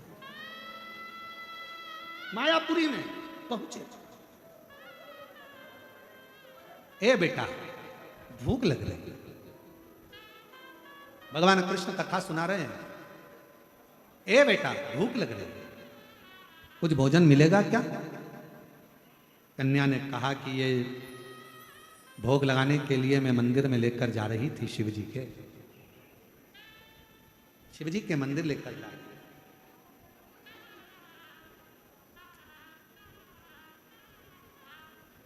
अगर आपको भूख लगी है तो आप खा लीजिए। मेरे महाराष्ट्र के संतों ने यही चीज तो सिखाई है। मेरे महाराष्ट्र के साधुओं ने, संतों ने, सन्यासियों ने, तपस्वियों ने, साधकों ने, उपासकों ने, कीर्तनकारों ने यही चीज सिखाई है। प्रयागराज का त्रिवेणी का जल भरकर रामेश्वर के लिए यात्रा निकाले थे और बीच मध्य में एक गधा तड़प रहा था और सतगुरु संत तुकाराम जी जल भरकर उसको दे दिए। कहा ये कावड़ का जल कहां लेकर जा रहे हो, कहां पिला रहे हो? कहा वो शिव ही यहां मिल गया, प्यासा है, पिला दिया, उसमें ही फल मिल गया। प्यासा। हम क्यों कहते हैं आप लोगों से कि शिव महापुराण की कथा में जाओ, अपने साथ में 2 पानी की बोतल लेकर, एक पानी की बोतल अपने लिए और एक पानी की बोतल अपने साथ में अपने अड़ोसी पड़ोसी पीछे वाले धड़ोसी के लिए। किसको प्यास लग जाए, कोई रास्ते में मिल जाए, प्यासा है, 3 किलोमीटर चलना है, 2 किलोमीटर चलना है, आधा किलोमीटर चलना है, कोई को थकान हो रही है, अपने पास पानी है, निकाल कर दे दिया, ए बहन पियो, भाई पियो। हो सकता है ना जाने किस वेश में नारायण मिल जाए, किस रूप में मेरा शिव मिलेगा, किसको मालूम।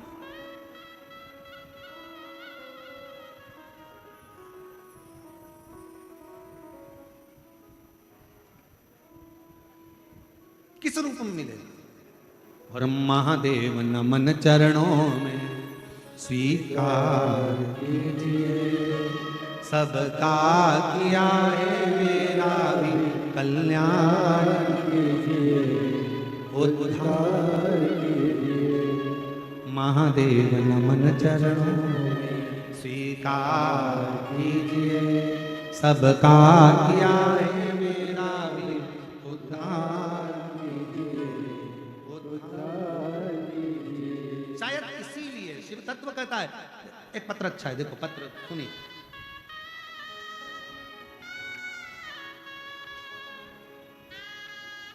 गोविंद यादव अंबा जोगाई से हैं, कहीं बैठे हों तो आ सकते हैं बेलपत्र लेने के लिए। 2 साल से गर्दन के अंदर गठान थी, बेहद सारी रिपोर्टें दिखाई, डॉक्टरों को दिखाया, दवाइयां भी खाई, पर कोई आराम से नहीं दिखा।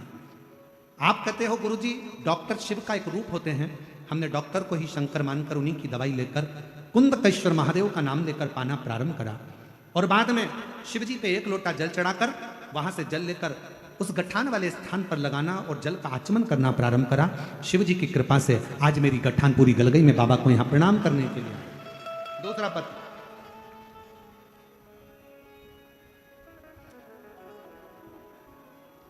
मैं सुनीता विजय सिंह टिकले, जिला धाराशिव, गांव खेड़ा, महाराष्ट्र से हूं। मेरा मोबाइल नंबर ये है। पत्र को आप लोग एलईडी पर आस्था चैनल पर पढ़ सकते हैं। मेरी बेटी 2024 से नीट का एग्जाम दे रही थी, या उसकी परीक्षा क्लियर नहीं हो पा रही थी।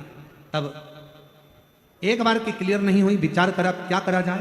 तभी मेरी बेटी से कहकर हमने भगवान शिव के मंदिर भेजना प्रारंभ करा, 1 लोटा जल चढ़ाना प्रारंभ करा, और पंढरपुर में जो आपकी कथा हुई उसको श्रवण कराई। तब बाबा की कृपा ऐसी हुई, 3 साल पहले से बेटी एग्जाम दे रही थी, और 2024 में मेरी बेटी ने 652 नंबर प्राप्त कर कर नीट का एग्जाम क्लियर करा। मैं बाबा को यहां प्रणाम करने के लिए आई। शिव तत्व किसको कहते?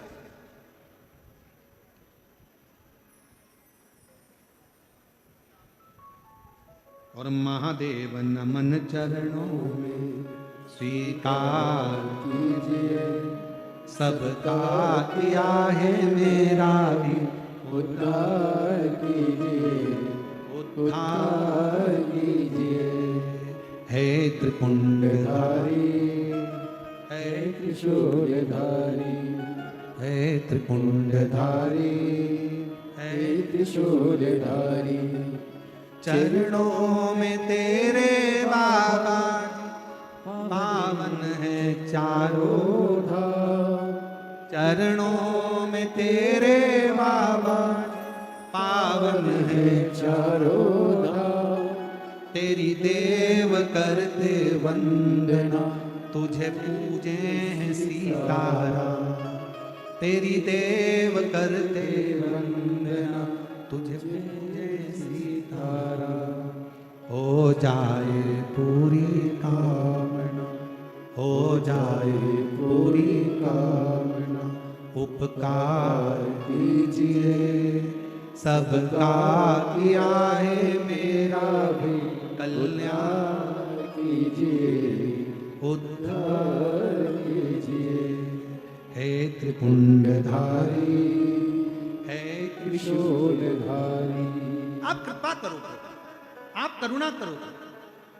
शिव जी आए, मांगा, बाबा ले, मैं मंदिर जा रही थी, प्रसाद आपके लिए। शिव जी को दिया। शंकर जी प्रसन्न हो गए। मांग तुझे क्या चाहिए?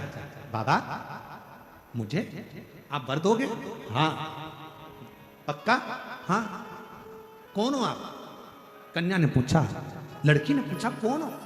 शिव कहते हैं मैं विश्वनाथ, दुनिया का भरण पोषण करने वाला शिव। आज मेरा शंभू मेरे सामने आ गया। बाबा वर देना है तो दीजिए। पिता रूपी कल्प वृक्ष मिले और नारायण जैसा पति मिले, इससे ज्यादा कुछ नहीं चाहिए। पिता जैसा कल्प वृक्ष मिले, नारायण जैसा पति मिले, इससे ज्यादा कुछ नहीं चाहिए। भगवान शंकर ने उसी समय कह दिया, द्वापर में तुम्हें नारायण जैसा ही पति, नारायण का ही अंश अवतार भगवान कृष्ण मिलेंगे। तुम सतभामा बनकर जन्मोगी, तुम्हारे यहां कल्प वृक्ष भी प्राप्त होगा। ये उसकी उदाहरण भगवान कृष्ण कह रहे हैं, सतभामा तुम्हारी पूर्व की करी हुई भक्ति, फिर वही बात आ गई, कोई पिछले जन्म के अच्छे कर्म मुझे बाबा तेरा साथ, पूर्व का कर्म।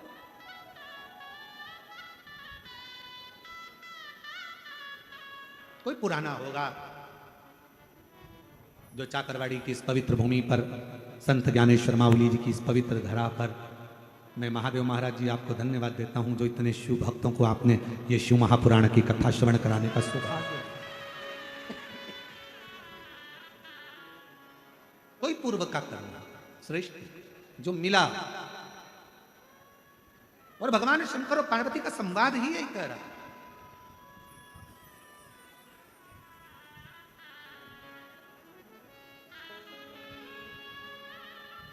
जिस समय पर तारकासुर का संहार करना था,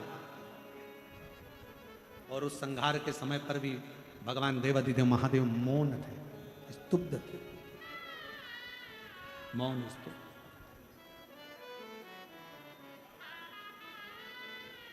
क्योंकि मालूम है ये शिव भक्त है, भले असुर है, पर उसकी वृत्ति में शंकर समाया है, और शिव शिव है, शंकर शंकर है, ओगड़दानी ओगड़दानी। और उसी की कृपा, उसी की उदारता है जो पार्वती जी शिव जी के साथ में बैठकर एकांत में शिव तत्व को धारण करें। हमारे बीच में परम पूज्य काशी से शिव के ही कृपा पात्र भगवान श्री परम पूज्य पंडित श्री गणेश्वर द्रविणी शास्त्री जी हमारे बीच में विराजमान हैं। मैं निवेदन करूं आपका कुछ देर का संबोधन, आशीष वचन आप और हम सबको प्राप्त हो, और संपूर्ण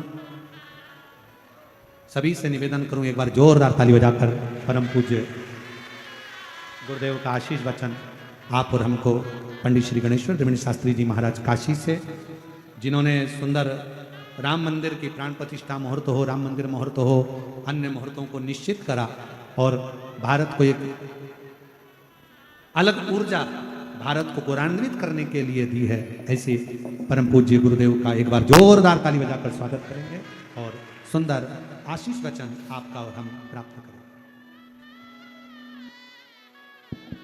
कल्याणानां निधानं कलिमलमथनं पावनं पावनानां पाथेयं यन्मुमुक्षो सपदि परपदप्राप्तये प्रस्थितस्य विश्रामस्थानमेकं कैवलवचसां जीवनं सज्जनानां बीजं धर्मद्रुमस्य प्रभवतु भवतां भूतये राम नाम।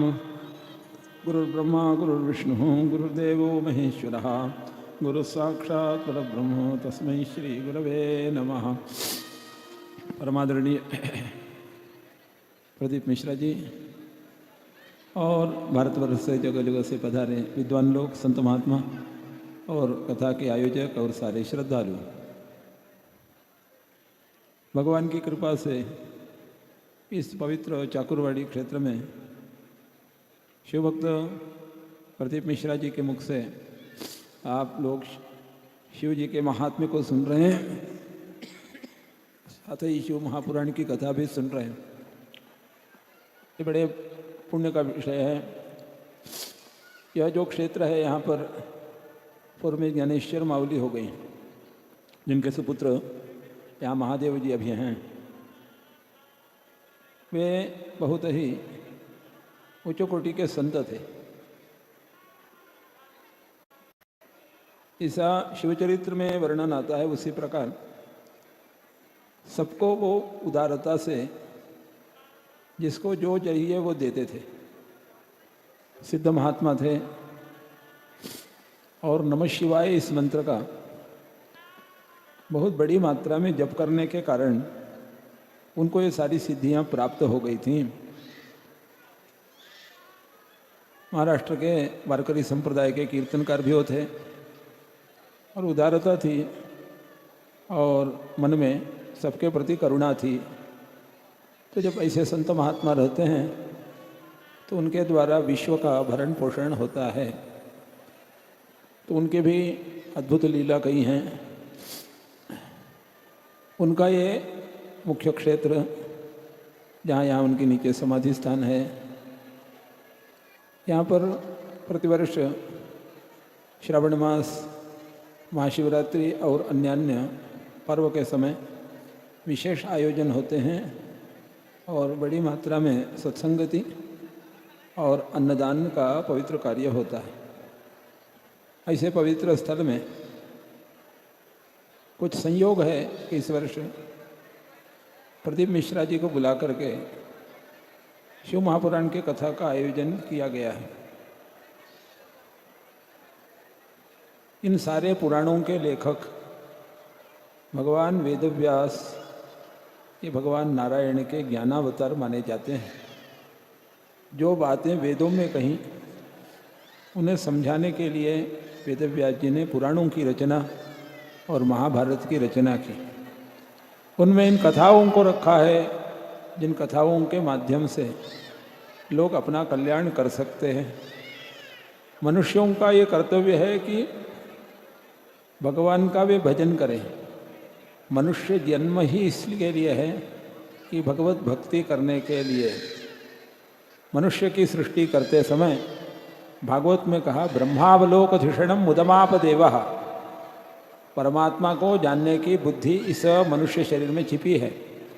उसको संत महात्मा लोग अपने कथा, उपदेश आदि के द्वारा जागृत करते हैं। ये महाराष्ट्र संतों की भूमि है। यहाँ अधिक मात्रा में संतों का प्राकट्य हुआ है। अन्य भी भारतवर्ष के प्रतत प्रांतों में बड़े बड़े महात्मा हो गए, गोस्वामी तुलसीदास जी वगैरह। इन सब ने मिल करके भगवत कथा का प्रचार किया है। इस कलयुग में भगवान नाम के सिवाय, भगवत कथा के सिवाय उद्धार का कोई मार्ग नहीं है। ये सिद्धांत है। जब हम भगवत कथा का आश्रयण करते हैं, भगवान के चरणों का आश्रयण करते हैं, भगवान नाम का आश्रयण करते हैं, तो हमें कलिकाल अपना प्रभाव नहीं दिखाता और हमारा उद्धार होता है। और कोई ऐसा वंश में भक्त होता है, उसके द्वारा कुल के लोगों का भी उद्धार हो जाता है। ये सिद्धांत है। तो भगवत भक्ति को मुख्यता देनी चाहिए और बाकी कार्यों को गौण रखना चाहिए। बाकी कार्यों को मुख्यता नहीं देनी है, मुख्यता देनी है भगवत भक्ति को। समर्थ रामदास जी ने कहा, मुख्यते हरि कथा निरूपण, दूसरे ते राजकारण, तीसरे ते सावधपण सर्व विषयी। मुख्यता देनी चाहिए, यानी प्रथम स्थान में भगवत कथा के निरूपण को रखना चाहिए। दूसरे में राजकीय कार्य ठीक नहीं, इस पर ध्यान रखना। और तीसरी बात है सभी विषयों में सावधान रहना। तो हम लोगों को ये सब बातें ध्यान में लेनी चाहिए। इन बातों का सहज ज्ञान सत्संगति के द्वारा होता है। हमारे जो ये आदर्श भगवत भक्त हुए हैं, सारे संत महात्मा थे, उनके चरित्र से इन बातों को लेना चाहिए। अभी भी भारतवर्ष का जो विश्व गुरुत्व है वो इन संतों के द्वारा ही है। संतों ने भगवत कथा का प्रचार किया, भगवत भक्ति का प्रचार किया, भगवान नाम के महिमा को लोगों को समझाया। उसके कारण भारतवर्ष में जो शांति का एक वातावरण पवित्र मंदिरों में, पवित्र तीर्थ स्थानों में, पवित्र आश्रमों में, पवित्र मठों में रहता है, उसे ही प्राप्त करने के लिए विदेश के लोग भी यहाँ आते हैं और संतों से मिल करके भगवत कथा श्रवण करते हैं, भगवान नाम का उपदेश लेते हैं और उनका निरंतर जप करके, निरंतर स्मरण करके वे भी शांति को प्राप्त करते हैं। तो भगवत नाम, भगवत भक्ति को यदि छोड़ दिया जाए तो इस कलयुग में शांति का और कोई साधन नहीं है। क्योंकि कली की विशेषता क्या है बतलाते हुए भागवत महात्म्य में बताया है, सर्व साधन बाधकः, किसी भी साधन को वो पूरा होने देता नहीं कलयुग। वो केवल एक डरता है भगवान नाम, भगवत कथा से। तो जिनके घर, जिनके परिसर में भगवत कथा होती है, भगवत चर्चा होती है, भगवान नाम का संकीर्तन होता है, वहाँ का वातावरण पवित्र रहता है। अन्यथा कली के जो 5 स्थान हैं, जुआ खेलना, वेश्यालय, मदिरालय और हिंसा कसाई खाना इधर ही लोग चले जाते हैं। तो हमारे संतों का ये बहुत बड़ा उपकार है, पूर्व के ऋषियों का उपकार है, पूर्व के आचार्यों का उपकार है, बड़े बड़े तपस्वी विद्वानों का उपकार है और गुरुजनों का उपकार है कि हम लोगों को कुमार्ग से जाने से वे लोग रोके हैं अपने उपदेशों के द्वारा। तो हमें भगवत कथा श्रवण पूर्ण श्रद्धा के साथ करनी चाहिए। तो भगवान का दो स्वरूप है, भयकृत भयनाशनः, ये विष्णु सहस्र नाम में आता है। भगवान ही भय लाते हैं और वे ही भय को दूर करते हैं। सृष्टि के समय ब्रह्मा के रूप में भगवान विश्व का सर्जन करते हैं, नारायण के रूप में भगवान विश्व का पालन करते हैं और रुद्र रूप में संहार भी करते हैं। यह एक सामान्य सिद्धांत है। परब्रह्म परमात्मा अनेक रूप से यहाँ भक्तों के कल्याण के लिए अवतीर्ण है। कहीं वो नारायण रूप में है, कहीं शिव रूप में है, कहीं दुर्गा जी के रूप में है, कहीं गणेश के रूप में है, कहीं सूर्य नारायण के रूप में है। हमें पूर्ण निष्ठा के साथ भगवान के एक किसी रूप का पूर्ण रूप से आराधना करनी चाहिए, उनकी कथा सुननी चाहिए, नाम स्मरण करना चाहिए। गुरु महाराज द्वारा प्रदत्त जो भगवान नाम मंत्र है उसका सतत जाप करना चाहिए। ऐसा करने से हमारी बुद्धि शुद्ध होती है और हम अपना भी उद्धार कर सकते हैं और लोग हमारे कुल का उद्धार कर सकते हैं, अपने लोगों का उद्धार कर सकते हैं, समाज का उद्धार, राष्ट्र का उद्धार, विश्व का उद्धार कर सकते हैं। प्रदीप मिश्रा जी के द्वारा इधर कई वर्षों में ये शिव कथा और शिव जी का महात्म्य श्रवण करा करके कई लोगों के घरों का उद्धार किया गया है, उनको सन्मार्ग पर चलने की प्रेरणा दी है। ये बहुत बड़ा कार्य हुआ है शिव भक्ति का प्रचार। तो हम लोग काशी में रहते हैं, हमारे आराध्य भगवान शंकर जी भी हैं, राम जी भी हैं। तो भगवान नाम का प्रचार कर देने से हमारा ये जो हिंदू समाज है वो आपके द्वारा बतलाए गए मार्ग का अनुसरण करके समस्या से छुटकारा पाता है और पुनः अपने ही धर्म में स्थित रहता है। यह बहुत बड़ी उपलब्धि इस शिव कथा की, शिव महात्म्य के निरूपण की है। वेदव्यास जी ने भविष्य का विचार करके सारे पुराणों में इन सब बातों को ग्रथित माने वहाँ लिख करके रखा है। उसे देख करके योग्य स्थान में योग्य अधिकारियों को उन्हें बतलाना सही ढंग से इसकी बहुत आवश्यकता है। वह कार्य प्रदीप मिश्रा जी के द्वारा हो रहा है। और विशेष बात यह है कि इस वर्ष इस पवित्र चाकुरवाड़ी क्षेत्र में जहाँ के संत ज्ञानेश्वर माउली हो गए हैं, तो